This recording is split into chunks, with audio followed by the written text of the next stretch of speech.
খাতা কলম হাতে মাঠে ক্রিকেটারদের নজর কেড়েছেন এক ব্যতিক্রমী দর্শক। খেলার মাঠ মানেই প্রাণচঞ্চলতা। গ্যালারিতে উৎসাহী দর্শকদের গর্জন, ড্রাম, বাঁশি, পতাকা সব মিলেই এক উন্মাদনা। তবে এবার মিরপুরের স্টেডিয়ামে এমন এক দর্শক এসেছিলেন যিনি যেন সবকিছুর ব্যতিক্রম। গ্যালারির পাশে নয়, মাঠের এক পাশে তিনি দাঁড়িয়ে খেলা দেখছিলেন। না কোনো সাংবাদিক বা কোচিং স্টাফ নন, একেবারে সাধারণ পোশাকে একজন তরুণ, যার চোখে মুখে ছিল অনুসরণ দৃষ্টি।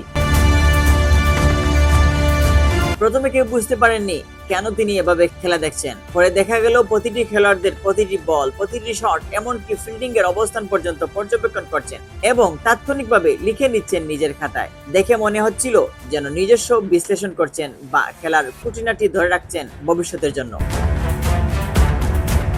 ক্রিকেটাররাও তার এই ব্যতিক্রমী আগ্রহে নজর না দিয়ে পারেননি। অনুশীলনের ফাঁকে ফাঁকে অনেকেই তাকিয়ে দেখছেন, এমনকি কয়েকজন এগিয়ে গিয়েও জানতে চেয়েছেন আপনি কি করছেন। হাসি মুখে জবাবও দিয়েছেন এই দর্শক। তার এমন উপস্থাপনায় আশেপাশে উপস্থিত কর্মকর্তারাও বেশ মুগ্ধ হয়েছে।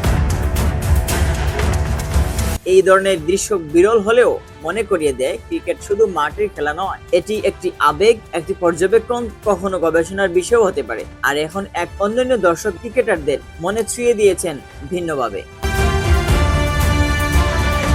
Mohammad Yahya, CS news.